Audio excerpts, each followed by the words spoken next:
Sean bienvenidos, queridos hermanos, a este espacio de compartir acerca de la palabra de Dios y de esta serie de catequesis que estamos realizando en torno a la Sagrada Eucaristía, el sacramento del amor divino, cima y cumbre de toda la vida cristiana. Les invito, queridos hermanos, para que nos pongamos en la presencia de Dios e iniciemos en el nombre del Padre, del Hijo y del Espíritu Santo. Amén. Pidamos la asistencia siempre nueva del Espíritu Santo, que Él venga a iluminar la mente, el corazón, para que este espacio sea fructífero, provechoso para cada uno de nosotros.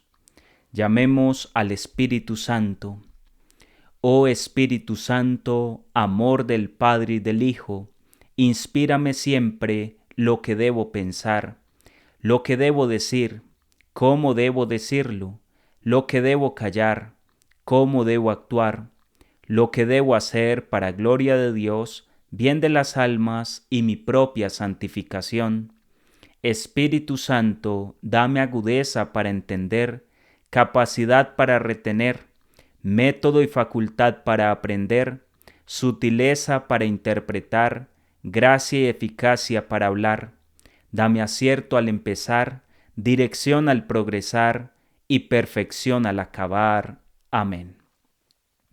Espíritu Santo, ilumínanos y santifícanos. Pues bien, mis queridos hermanos, en el día de hoy vamos a compartir la catequesis llamada El alimento que da vida eterna. Vamos a hablar de la Eucaristía en la economía de la salvación y en el capítulo 6 de San Juan. Iniciemos entonces hablando de la Eucaristía en la economía de la salvación.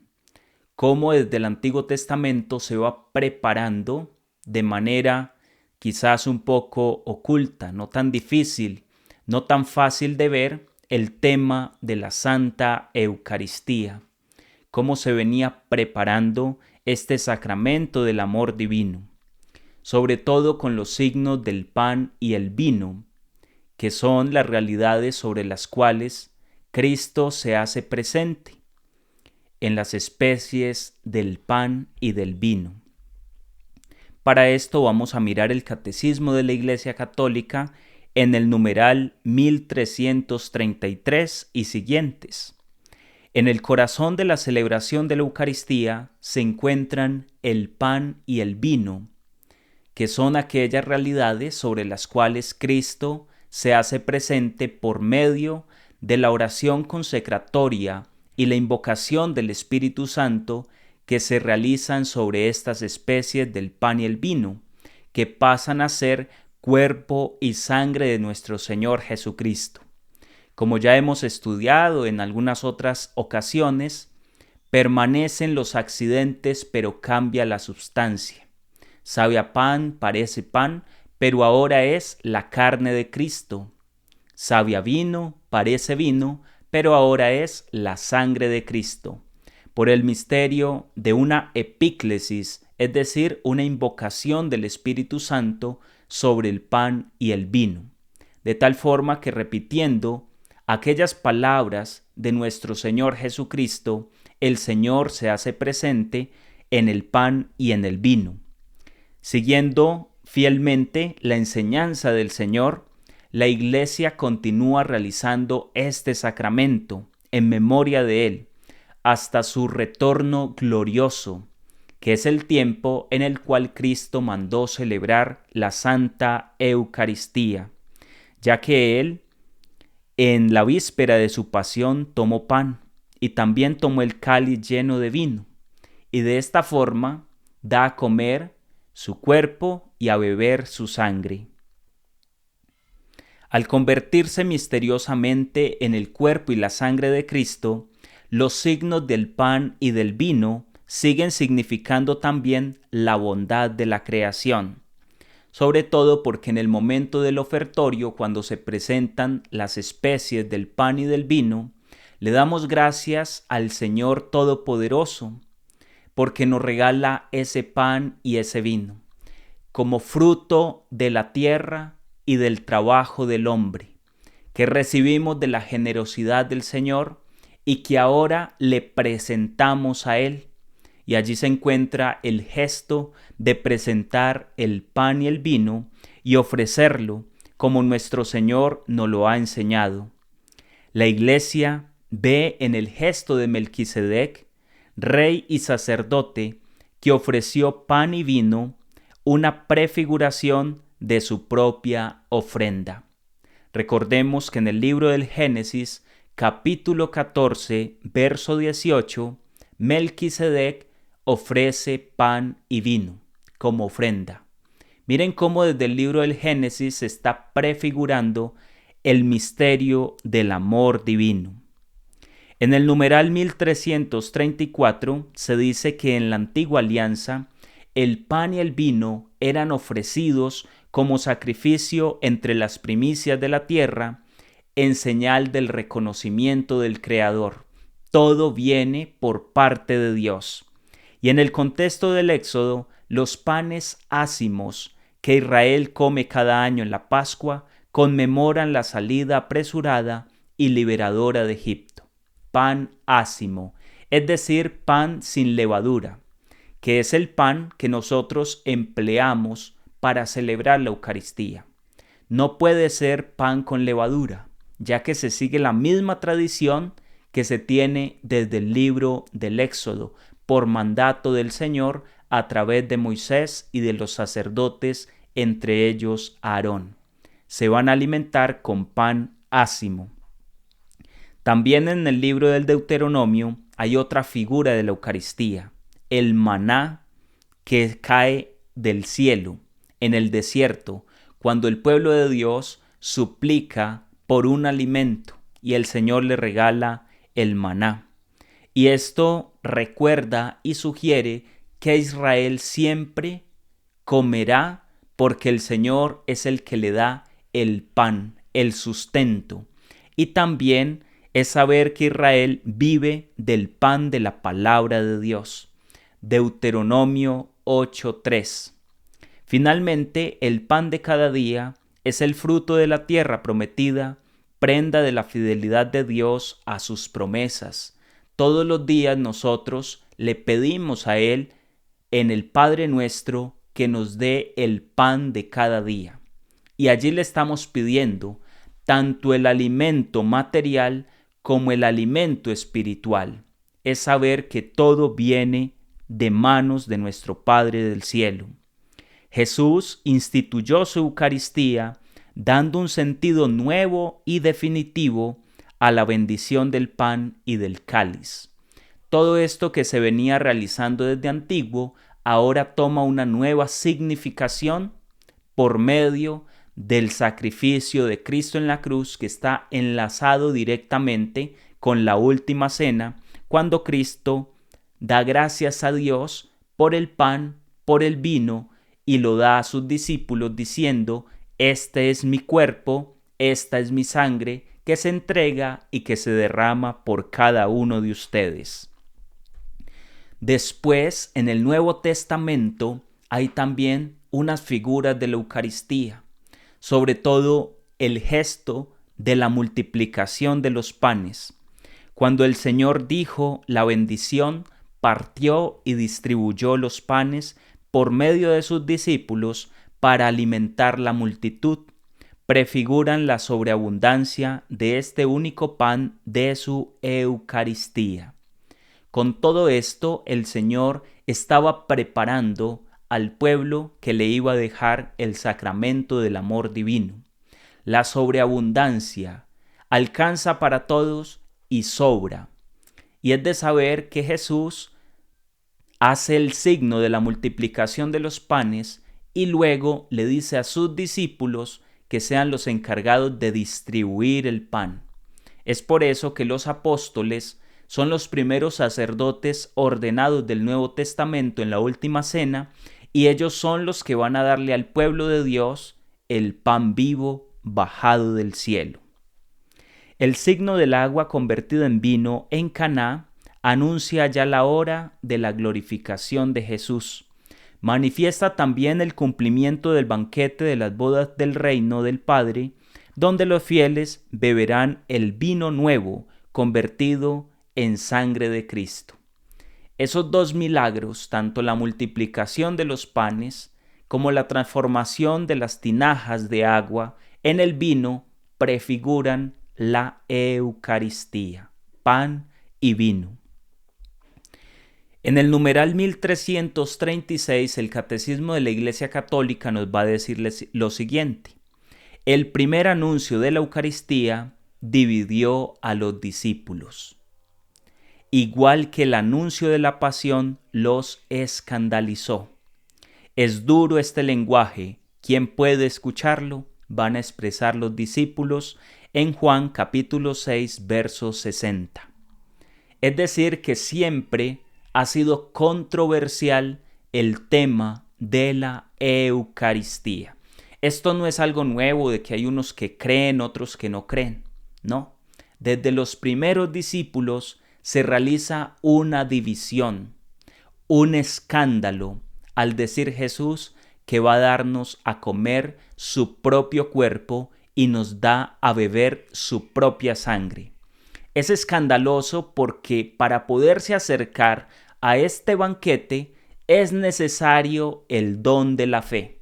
Solamente el que cree puede recibirlo a él. El que tiene la confianza en las palabras de Jesús acepta el misterio de la Eucaristía. Hay muchas personas que no creen en la Eucaristía. La Eucaristía y la cruz son piedras de escándalo. Es el mismo misterio y no cesa de ser ocasión de división, va a afirmar el Catecismo. También vosotros queréis marcharos, dice Jesús en Juan 6:67. Esta pregunta del Señor resuena a través de las edades, como invitación de su amor a descubrir que solo Él tiene palabras de vida eterna, como le respondió el apóstol San Pedro en Juan 6:68, y que acoger en la fe el don de su Eucaristía es acogerlo a Él mismo. Quien recibe la Eucaristía recibe a Cristo mismo. Quien acepta el misterio del amor divino oculto en el pan está recibiendo al mismo Señor. Y quien lo rechaza en la Eucaristía rechaza al mismo Señor. Esto es delicado, mis queridos hermanos, porque es lo más íntimo de Dios que nos ha dejado a cada uno de nosotros, su cuerpo y su sangre. Y aún así, después de 2000 años, hay muchos que no se acercan al banquete del amor divino. No es tan fácil, cuesta, exige el don de la fe. Como hemos visto y como lo afirma el Catecismo, siempre ha sido motivo de escándalo. No es tan fácil. Si le metemos razón, solamente razón, es difícil creer. Pero si ponemos razón y ponemos fe, podremos acercarnos a este misterio del amor divino. Quisiera, mis queridos hermanos, compartir con ustedes la lectura de la Sagrada Escritura en el capítulo 6 de San Juan. Yo los invito y les pongo como tarea a los que están siguiendo fielmente estas catequesis para que hagan lectura pausada de todo el capítulo 6 de San Juan.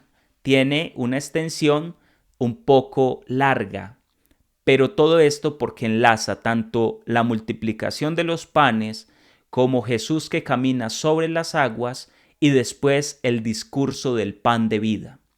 Yo les voy a leer a partir del discurso del pan de vida, para que entendamos qué es lo que dice Jesús acerca de la Eucaristía. Ya sabemos que los 3 evangelios sinópticos hablan del relato de institución, y el Evangelio de Juan es el único de los 4 evangelios que no tiene relato de institución de la Eucaristía. Sin embargo, en el capítulo 6 se realiza todo el anuncio de lo que es la Eucaristía. Escuchemos con atención y los que puedan en sus Biblias pueden seguir la lectura. Juan capítulo 6 versos 22 y siguientes. Al día siguiente, la multitud que se había quedado en la otra orilla vio que Jesús no había subido con sus discípulos en la única barca que había allí, sino que ellos habían partido solos. Mientras tanto, unas barcas de Tiberíades atracaron cerca del lugar donde habían comido el pan, después que el Señor pronunció la acción de gracias. En griego es Eucaristía, acción de gracias. Cuando la multitud se dio cuenta de que Jesús y sus discípulos no estaban allí, subieron a las barcas y fueron a Cafarnaún en busca de Jesús.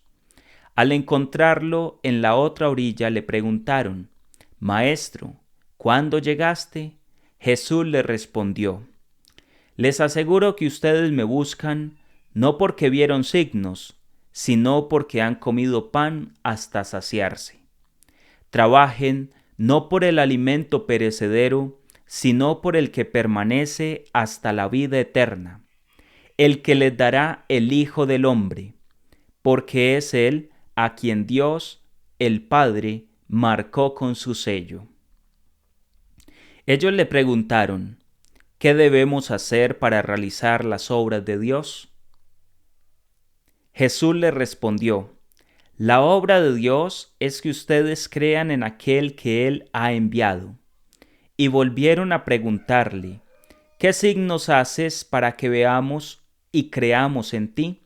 ¿Qué obra realizas? Nuestros padres comieron el maná en el desierto, como dice la Escritura. Les dio de comer el pan bajado del cielo». Jesús respondió: «Les aseguro que no es Moisés el que les dio el pan del cielo. Mi Padre es el que les da el verdadero pan del cielo, porque el pan de Dios es el que desciende del cielo y da vida al mundo». Les está hablando de que Él es el que ha bajado del cielo por voluntad e intención del Padre. Ellos le dijeron: «Señor, danos siempre de ese pan». Jesús le respondió, y aquí es donde inicia la claridad del discurso del pan de vida de nuestro Señor Jesucristo. Atentamente: «Yo soy el pan de vida. El que viene a mí jamás tendrá hambre. El que cree en mí jamás tendrá sed. Pero ya les he dicho, ustedes me han visto y sin embargo no creen. Todo lo que me da el Padre viene a mí, y el que venga a mí, yo no lo rechazaré, porque he bajado del cielo no para hacer mi voluntad, sino la de aquel que me envió. La voluntad del que me ha enviado es que yo no pierda nada de lo que él me dio, sino que lo resucite en el último día». Ya está enlazando el tema de la resurrección como lo más importante. «Esta es la voluntad de mi Padre, que el que ve al Hijo y cree en Él tenga vida eterna, y que yo lo resucite en el último día». Los judíos murmuraban de él, porque había dicho: «Yo soy el pan bajado del cielo». Y decían: «¿Acaso este no es Jesús, el hijo de José? Nosotros conocemos a su padre y a su madre. ¿Cómo puede decir ahora: yo he bajado del cielo?». Jesús tomó la palabra y les dijo: «No murmuren entre ustedes. Nadie puede venir a mí si no lo atrae el Padre que me envió, y yo lo resucitaré en el último día. Está escrito en el libro de los profetas: todos serán instruidos por Dios. Todo el que oyó al Padre y recibe su enseñanza viene a mí. Nadie ha visto nunca al Padre, sino el que viene de Dios. Solo Él ha visto al Padre. Les aseguro, el que cree tiene vida eterna. Yo soy el pan de vida». Ojo a lo que dice Jesús. Sus padres en el desierto comieron el maná y murieron. Pero este es el pan que desciende del cielo, para que aquel que lo coma no muera. Yo soy el pan vivo bajado del cielo. El que coma de este pan vivirá eternamente. Ya ha dicho en 3 veces que Él es el pan bajado del cielo. Él mismo se señala como pan bajado del cielo. Y el pan que yo daré es mi carne para la vida del mundo. Ya está diciendo cuál es el pan que va a dar. Su propia carne. Los judíos discutían entre sí diciendo: ¿cómo este hombre puede darnos a comer su carne? Ya ven cómo es de complejo el tema de la Eucaristía. Jesús les respondió: les aseguro que si no comen la carne del Hijo del Hombre y no beben su sangre, no tendrán vida en ustedes. El que come mi carne y bebe mi sangre tiene vida eterna, y yo lo resucitaré en el último día. Conditio sine qua non, es decir, condición sin la cual no. Si nosotros no comemos y bebemos el cuerpo y la sangre de Cristo, no tendremos vida eterna y no podremos resucitar en el último día. Porque mi carne es la verdadera comida y mi sangre la verdadera bebida. Está diciendo verdadera, auténticamente comida y bebida. El que come mi carne y bebe mi sangre permanece en mí y yo en él. Así como yo, que he sido enviado por el Padre que tiene vida, vivo por el Padre, de la misma manera, el que me come vivirá por mí. El que me come. Es muy claro el Señor. Este es el pan bajado del cielo, no como el que comieron sus padres y murieron. El que coma de este pan vivirá eternamente. Tendríamos que pensar muy bien, mis queridos hermanos, cuando dejamos de comer el cuerpo y la sangre de Cristo, por el motivo que sea, porque estamos poniendo en riesgo la salvación, la vida eterna. Dice la Escritura: Jesús enseñaba todo esto en la sinagoga de Cafarnaún. Después de oírlo, muchos de sus discípulos decían: es duro este lenguaje, ¿quién puede escucharlo? Jesús, sabiendo lo que sus discípulos murmuraban, les dijo: ¿esto los escandaliza? ¿Qué pasará entonces cuando vean al Hijo del Hombre subir donde estaba antes? El Espíritu es el que da vida, la carne de nada sirve. Las palabras que les dije son espíritu y vida. Dice Jesús: pero hay entre ustedes algunos que no creen. En efecto, Jesús sabía desde el principio, desde el primer momento, quiénes eran los que no creían y quién era el que lo iba a entregar. Y agregó: por eso les he dicho que nadie puede venir a mí si el Padre no se lo concede. Desde ese momento muchos de sus discípulos se alejaron de él y dejaron de acompañarlo. Jesús preguntó entonces a los 12: ¿también ustedes quieren irse? Simón Pedro le respondió: Señor, ¿a quién iremos? Tú tienes palabras de vida eterna. Nosotros hemos creído y sabemos que eres el Santo de Dios. Jesús continuó: ¿no soy yo acaso el que los eligió a ustedes los 12? Sin embargo, uno de ustedes es un demonio. Jesús hablaba de Judas, hijo de Simón Iscariote, que era uno de los 12, el que lo iba a entregar. Ahí culmina el discurso del pan de vida. Jesús es demasiado claro, demasiado explícito en su lenguaje. Vamos a ver entonces cómo Jesús, después de los relatos preparatorios de la multiplicación de los panes y cuando camina sobre las aguas, dice a los judíos: Ellos están deseosos de presenciar otra multiplicación de los panes. Procuraos no el alimento perecedero, sino el alimento que permanece hasta la vida eterna, el que el Hijo del Hombre os dará. Juan 6:27. En el discurso eucarístico que sigue, habla Jesús primeramente en términos generales del verdadero pan del cielo que ha bajado del cielo y que da la vida eterna al mundo. Después se designa a sí mismo como pan del cielo que da vida, pero señala que para asimilarse ese manjar es necesario tener fe. Ahí está la clave. Jesús nos va diciendo que es lo esencial para nosotros, pero se requiere el don de la fe.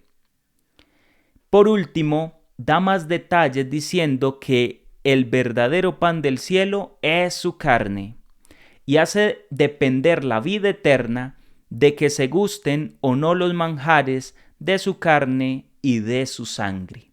Depende de si comemos o no comemos su cuerpo y su sangre para poder tener vida eterna. Hay unos adversarios de la presencia real de Jesucristo en la Eucaristía y hablan de que cuando Jesús hace este discurso se refiere en sentido figurado a la muerte redentora con la cual nos iba a salvar a todos nosotros. Sin embargo, a favor de la interpretación literal abogan las siguientes razones. Recordemos que para nosotros católicos, en el capítulo 6 de San Juan, no hay interpretación metafórica, no es simbólico. Jesús está hablando de manera literal. Y vamos a dar algunas razones de por qué la Iglesia cree de esta manera. Primero, el sentido natural de las palabras. Debemos notar especialmente las expresiones realistas de Jesús, las que usa en este discurso. Comida verdadera, lo va a decir en el versículo 55, es decir, comida real. Juan 6:55 dice, porque mi carne es verdadera comida y mi sangre verdadera bebida. Habla de realidades, algo tangente, algo que se puede tocar, que se puede palpar, que se puede consumir. Es verdadera comida y verdadera bebida. Habla en términos originales de roer, masticar, comer. En el versículo 54, el que come mi carne y bebe mi sangre tiene vida eterna, y yo lo resucitaré en el último día. Si nos vamos al griego original de los textos más antiguos de la Escritura, el término que Jesús designa significa roer, masticar, beber, tragar, consumir. Es decir, realmente está hablando de comida auténtica. No está usando unos términos simbólicos. Hay un sentido natural en las palabras de Jesús. Segunda razón de por qué creemos que está hablando de manera literal. La dificultad de dar una interpretación metafórica.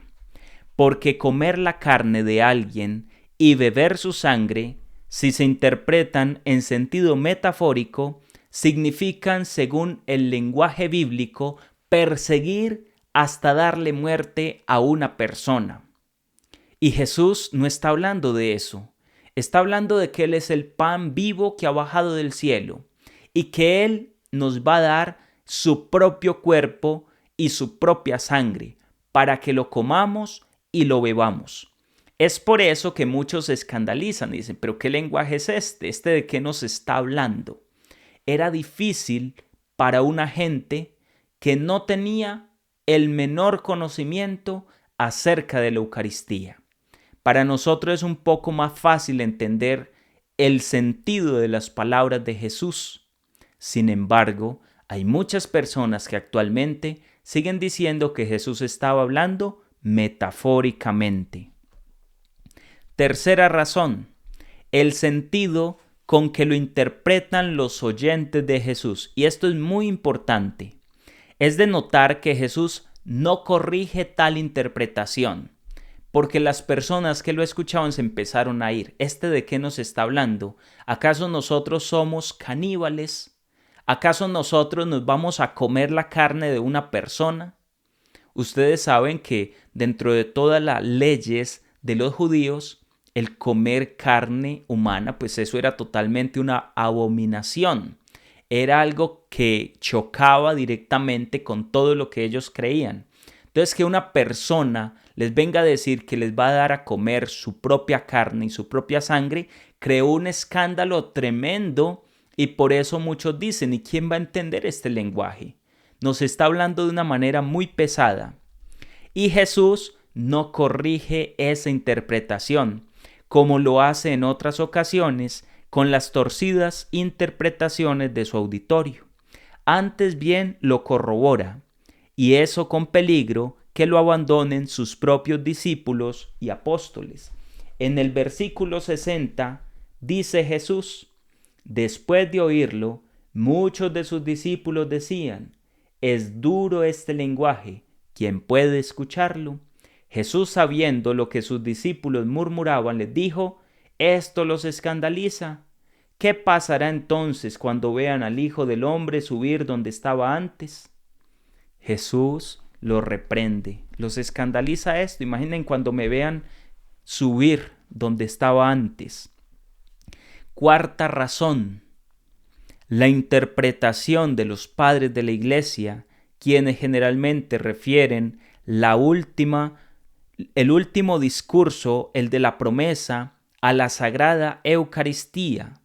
Ellos tienen muy claro que cuando Jesús hace este discurso, se está refiriendo concretamente a la Eucaristía, aquella misma cena que Jesús va a compartir con sus apóstoles en la víspera de su pasión, el jueves previo al derramamiento de su sangre, y cómo Jesús les va a decir: hagan esto en memoria mía.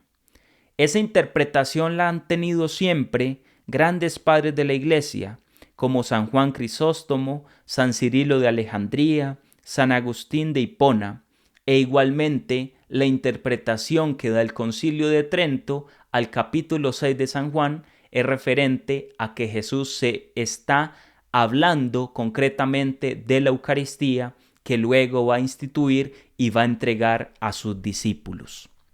Es por eso, mis queridos hermanos, que nosotros creemos que realmente en las especies del pan y del vino, Cristo se nos da y se nos entrega como comida y como bebida verdadera, auténtica.